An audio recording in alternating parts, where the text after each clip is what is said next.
Nu tai mes dabar altcoinų tam sezone ar ne? Visas marketas kyla, krenta. Šiaip paėmus bendrą tendenciją, kaip ir atrodytų, kad tie visi altcoinų sezonas vadinamas jau prasidėjo, bet pažiūrėkime į tai iš kitos pusės ir kaip prasideda altcoinų sezono visas kelias, pavadinkim taip. Ir visa tai yra paremta praeitų ciklų, užpraeitų ciklų, 21 metų ciklų, 17 metų ciklų ir panašiai. Ir tai įeina šiek tiek daugiau negu tiesiog bitkoino dominavimas ar dar kažkas. Tai visa esmė yra tokia, kad bitkoinas, aišku, visada visą žaidimą įpradeda ir būna pirmas. Jis pirmas pajuda, dažniausiai pasiekia naują all-time highs, lygiai tas pats įvyko ir dabar. Visi pinigai iš pradžių sueina į jį, likvidumas, dėmesys, institucijos, praktiškai viskas. Visi tik tai bliauna, rėkia, kaip bitkoinas yra jėga ir panašiai. Tada bitkoino dominavimas pasiekė viršūnę ties 70% ir kai pinigai eina tik į bitkoiną, tai jo dalis rinkoje automatiškai auga. Ir bitkoino dominavimo grafikas jisai parodo, kiek tos visos kripto rinkos dominuoja tik bitkoinas. Ir dažniausiai bitkoino tas dominavimas pasiekia piką ties 70% ir tada prasideda kažkokie tai nauji ženklai link altcoinų sezono. Tai dabar galim pažiūrėti, kur yra bitkoino dominavimas. Čia padariau pagal tiesiog fotkę. Čia bitkoino dominavimas buvo 2017 toj visoj eigoj ir čia 21 toj visoj eigoj ir abiejose vietose, matot, bitkoinas buvo taip link 70%, dar 19 gale buvo irgi biški virš 70% ir visas šitas, ir tada jisai staigiai dropina.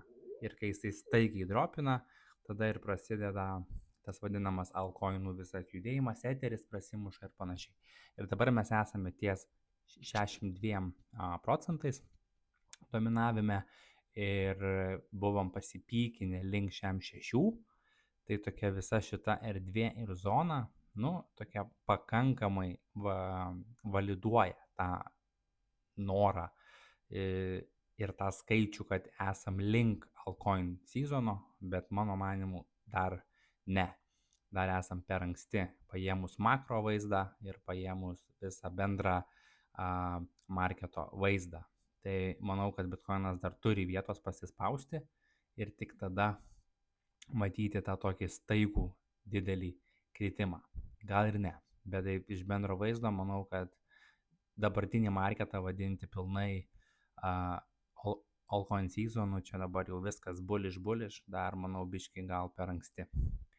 Tada, aišku, eteris pramuša seną all-time highs ir tada prasideda psichologinis žaidimas, psichologinis signalas pas žmonės, pas traderius ir panašiai, kad dabar jau tikrai prasidėjo tas kylam judėjimas ir jau dabar važiuosim į viršų. Ir kai eteris įeina į price discovery, reiškia, kad yra virš all-time highs ir tiesiog pats ieško naujos kainos, viršūnės, žmonės tikisi bet kokių kainų. Ta prasme, prasideda postai visur, kad pizė, žinai, dabar eteris eis į 10 000, kiti ten į 25 jau rašo, medija palaiko tokius postus, tada Twitteris pasikūrė, ten atsiranda visi traderiai, analitikai, prisibraižo visokių Fibonaccių, Elioto bangų ir dar visokio brudo ir prasideda tas toksai tiesiog hypas ir FOMO, pavadinkim taip. Tada panašiai ties šitų laikotarpių ir makroekonominis fonas tampa palankus, ekonomika auga ir kyla ir ISM-as, tai yra tiesiog, pavadinkim, Amerikos Purchasing Power indeksas dažniausiai būna virš PEM 5 netgi šiam, ir tai rodo aišku augimą Ir lygiai grečiai, jeigu visas šitas makro vaizdas, tai yra ASM virš PEM šiam, infliacija mažėja, palūkanas irgi governmentas mažina, ne tik Amerikoje, bet šiaip bendram pasauliniam vaizde, reiškia, governmentas pila pinigus į marketą ir žmonės drąsiau rizikuoja eiti į risk on assetus. Tai be abejo, kripto yra vienas iš jų, turbūt labiausiai risky marketas, ir jau kai žmonės eina į jį, tai prasme visi, jau gaunasi, kad reiškia, tikrai situacija yra palanki. Tai dabar mes su ASM esame ties 48 punktais. Tais pačiais 21 metais maždaug mes buvom ties 62, beveik 63. Toksai tiesiog skaičiukas. Tada 17-18 metų eigoj buvome virš 60 jau kurį laiką. Ir šią dieną esame ties 48. Tai mano manimu vėlgi makroekonominis vaizdas nerodo dar jokių ženklų, kad žmonės yra linkę eiti į risk on assetus. Dalinai bent jau. Nes be abejo šitą judėjimą, kur dabar turėjom, viskas su juo gerai, jis buvo pakankamai stiprus, bet mano manimu tai buvo tiesiog toksai eilinis judėjimas, banga į viršų, dabar banga į apačią, nuo visų viršūnių didžioji dalis altcoinų pasipulbekino 20-25%, kas yra labai normalus, paprasčiausiai tendencingas marketo judėjimas, bet tas tikrasis altcoinų sezonas, pavadinkim, mano manimu, dar net neprasidėjęs. Ir dar ekonominiai makrofaktoriai tikrai turėtų parodyti stipresnius skaičius.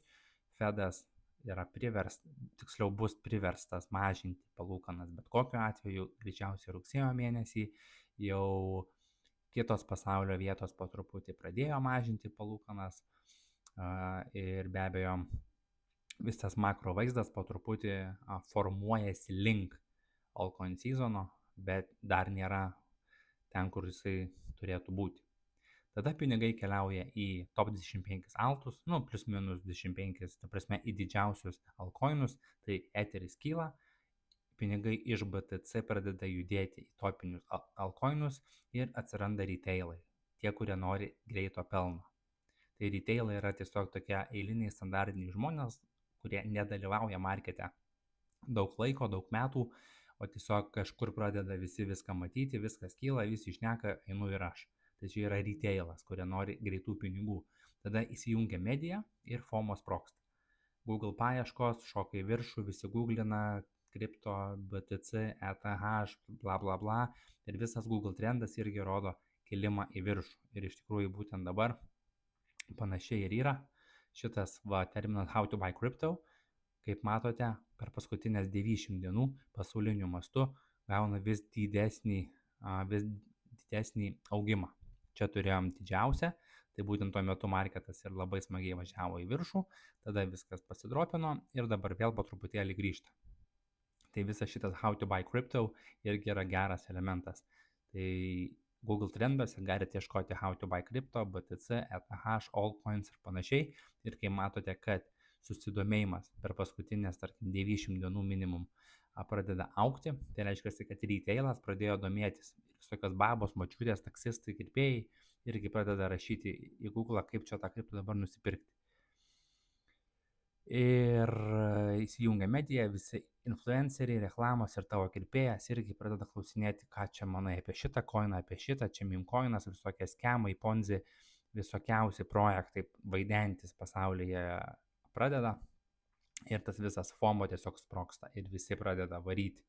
Ir tada įvyksta toks įdomus dalykas, visi pinigai pradeda tikėti į mid capus ir low capus, kadangi topiniai altcoinai, tai yra į bitcoiną žmonės pavėlavo, į eterį pavėlavo, altcoinai pradėjo kilti, bet negeneruoja ten tarkim 2 PEM 7x, o generuoja, sakykime, tarp 3 ir 5, gal iki 10x, kažkokie tai didesni altcoinai žmonės pradeda ieškoti naujo 100x.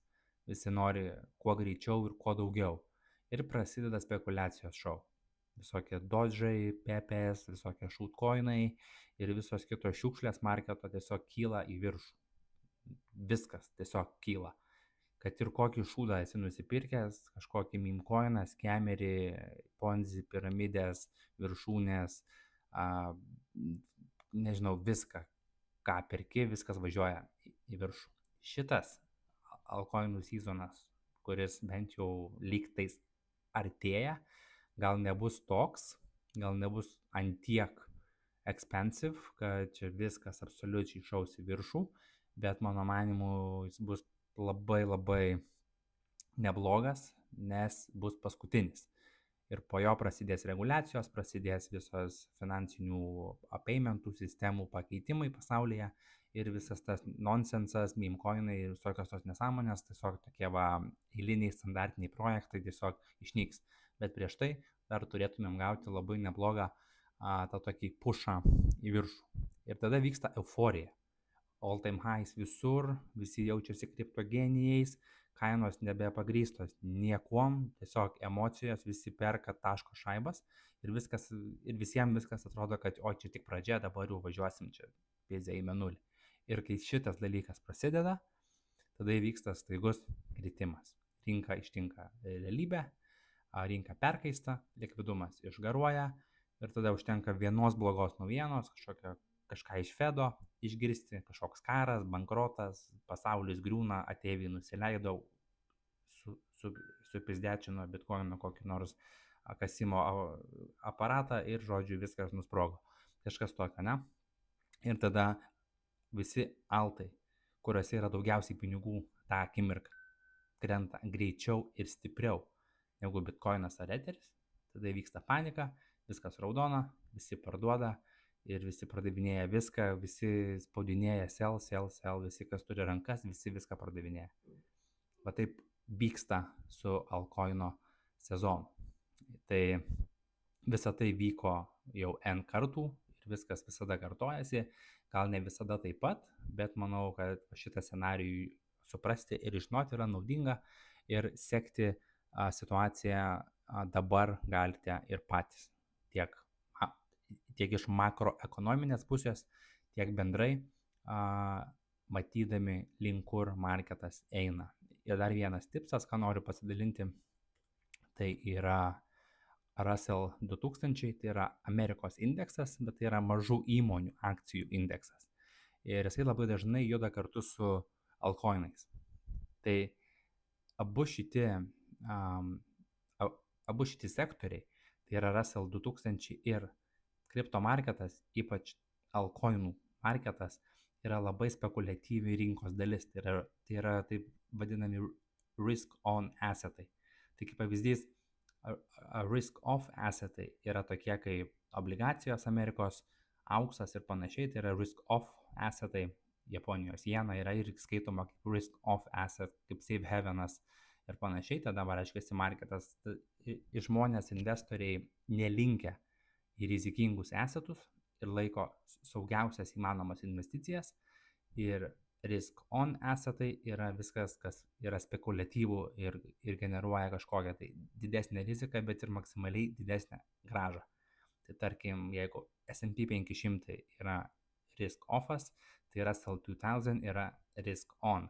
Jeigu tarkim šiuo atveju bitcoinas skaitytųsi kaip safe havenas, tai tada visi altcoinai būtų kaip risk on. Tai kai kyla Russell 2000 indeksas, tai yra geras rodiklis, kad rizikos apetitas grįžta į marketą ir žmonės yra linkę investuoti į rizikingesnius assetus. O tai reiškia, kad greitų metų gali pradėti kilti ir visi altcoinai. Tai kai matai, kad Russell 2000 pradeda judėti į viršų, tai beveik visada yra signalas, kad alt sezonas yra netoli. Lygiai taip pat yra ir į apačią. Jeigu matai, kad visi išsiselina, tarkim, Russell 2000 indeksą, reiškia, visų tų mažų įmonių akcijos yra selinamos, tai žmonės išeidinėja iš rizikingų assetų į mažiau rizikingus. Tai toksai vienas iš tipsų, iš patarimų, ką galima reguliariai stebėti ir numatyti šiek tiek marketą aiškiau, o ne tiesiog spėlioti, dabar čia bitcoinas atšoko, neatšoko, nuo kažkokios tai nesąmoningos linijos grafike. Tai va, tiek būtų iš manęs šitam video. Tikiuosi buvo naudingas ir aišku, kaip visada pasimatysim kitam.